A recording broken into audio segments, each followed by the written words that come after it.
Am I the a-hole for not allowing my deceased dad's family to meet my son? I had my son at 23, now 25. He is the most beautiful, caring little boy, but I suppose I'm biased. A bit of background. My biological dad passed away when I was very young. He had trouble with substances and alcohol, which is what caused his passing. During his short life, he had 4 children, me and my older brother, full siblings, 2 years apart, and 2 others. One we will call Joe, who is 2 years older than my brother, and the other is 3 years younger than me, Jesse. He was never really around unless he was under the influence and was less than pleasant towards my mum. I'm not going into detail, as that is not my story to tell. We all live in the same small town, but his family never bothered with us, and we never had any type of relationship with our half-siblings until I was about 14. My younger sister's mum contacted me out of the blue, asking if I could talk to my sister because she was having quite a bit of trouble, behavior and attitude-wise. It turns out she was just a very troubled little girl and most definitely should have been in therapy a long time ago.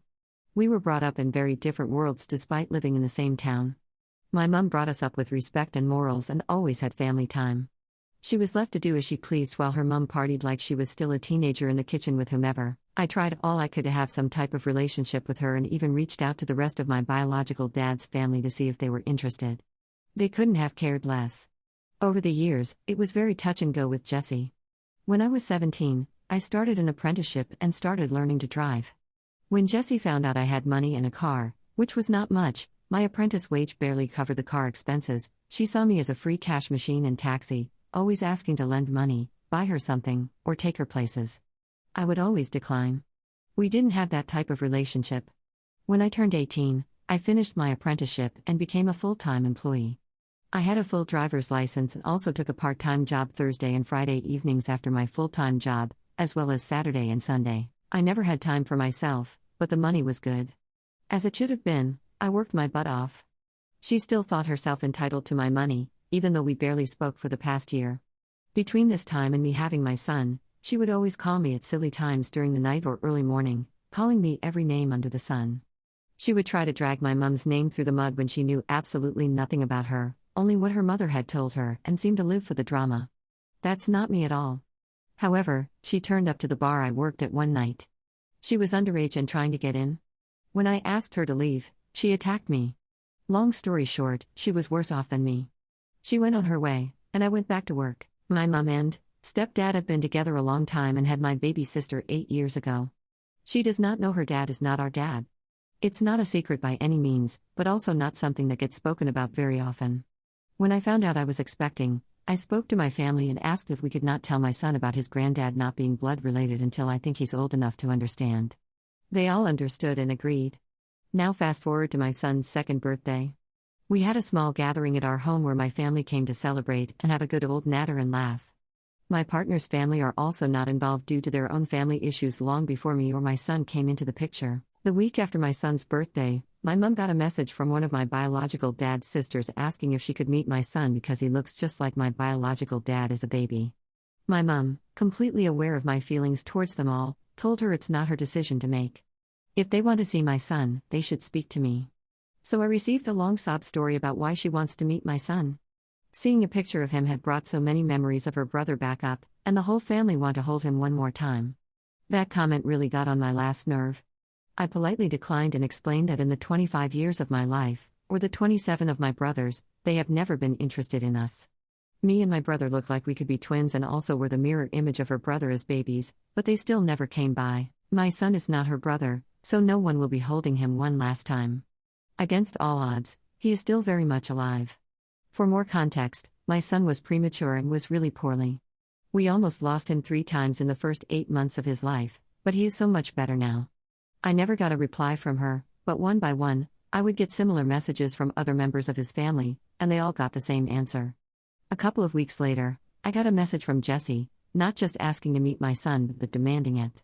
At first, I ignored her, but after a few days and speaking with my partner, my brother, and my parents, I responded with a simple, "You do not have the right to demand to see my child. We do not have a relationship, nor do I want to try and start one again after the many failed attempts and countless times you tried to take me for a mug and try to cause issues for no reason." She did not go quietly. She bombarded my whole family, including my grandparents, asking why I wouldn't let her or anyone else in my biological dad's family meet my son and claiming that I'm poisoning him against them. He's 2. He's oblivious to it all. We do not talk about any of them unless they pop up unexpectedly, and we try to figure out why now. So, am I the a-hole here? I 100% don't want to introduce people to my son for the sake of them posting his pictures on social media and crying about how much he looks like their dead relative, only for them to not see him again. But I also don't want to be the reason he doesn't know a whole section of his bloodline when we have the discussion. Update 1. So, crap has massively hit the fan.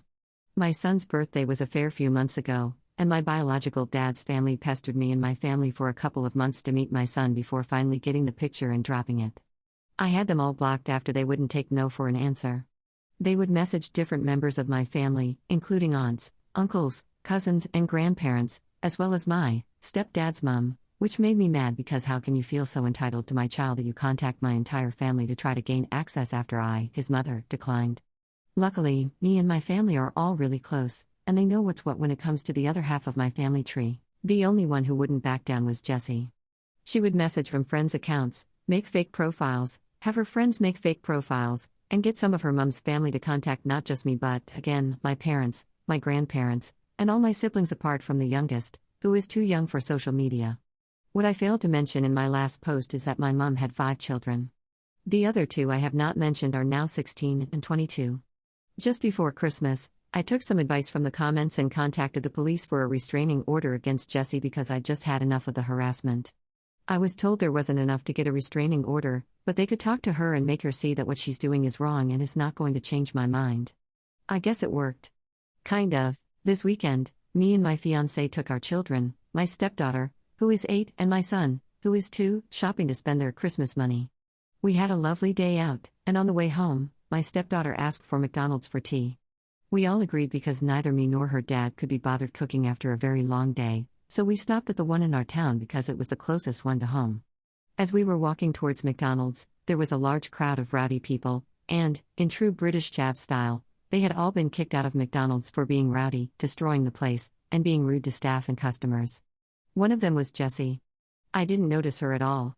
I picked my son up because he is only little, and I didn't want him being knocked over by all the Looney Tunes jumping around like they'd had too much Red Bull. Just as we got to the doors, I heard someone shout, "Oh, so you're just going to walk straight past and not say hello?"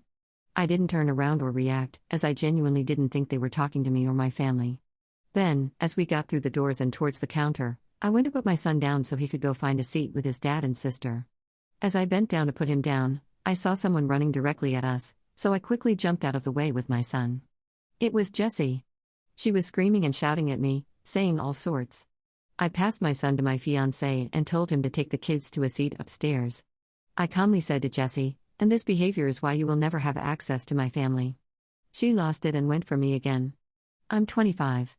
I am not about to fight with someone in McDonald's. I dodged every hit she threw at me, then quickly grabbed her, restrained her, and marched her back outside, as I would do with someone drunk kicking off in my pub.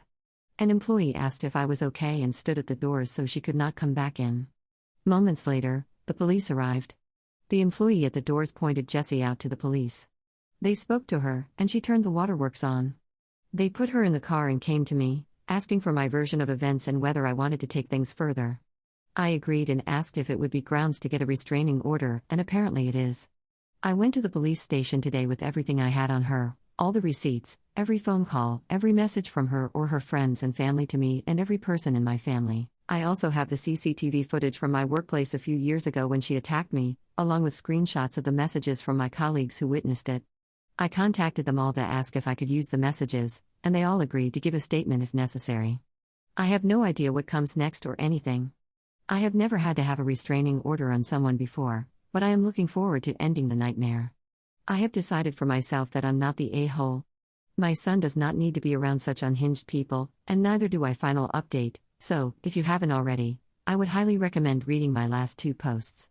I got the restraining order, after a lot of back and forth from the police department, and what I can only describe as attempted hostility from people I've not seen or spoken to since I was a child. We finally had our day in court. It was shockingly quick and simple. She had broken an emergency order of protection a few times by turning up at my elderly grandparents' house, to the point that they also had to call the police and get a protection order against her, as she would damage their property and even steal Grandma and Pop's gnomes I had custom made to look just like my grandparents for their 50th wedding anniversary a few years back. Why, you ask? Not a clue. It was found on her bedroom floor at her mum's house when the police went to talk to her. I have had multiple people contact me on her behalf, begging me to drop everything because it was causing her a lot of distress. I didn't even bother entertaining them anymore. This had been years in the making. However, one day she somehow saw me coming out of my son's nursery after picking him up and decided to follow us to my car without saying a word. She then proceeded to stand in front of my car, blocking me from moving. I called the police, and when she noticed them coming, she dropped to the floor, saying I had hit her with my car. My car wasn't even turned on. Luckily, my son's nursery has cameras in the car park, and a couple of staff members were outside when we were leaving to back me up. After 6 or 7 months since my last post, she is not allowed near me, my son, or my grandparents. She is not allowed to try to contact any of us, and no one is allowed to contact any of us on her behalf. The judge also said something about her being charged with intimidation and stalking, which ultimately led to her doing 150 hours of community service. For a girl who's never worked a day in her life, that alone would be punishment enough. So now me, my partner, and our children have moved just outside our hometown to give us a bit more distance and to make sure she never accidentally sees us coming in or out of our home or the kids' school/nursery. However, my birth dad's mother recently contacted me, apologizing for everything and wishing she and the rest of their family had been more involved in my brothers, and my son's lives. I do think it was actually genuine, but the damage is done. You may not be able to choose who your family is, but you can choose who to distance yourself from. We are free from the crazy.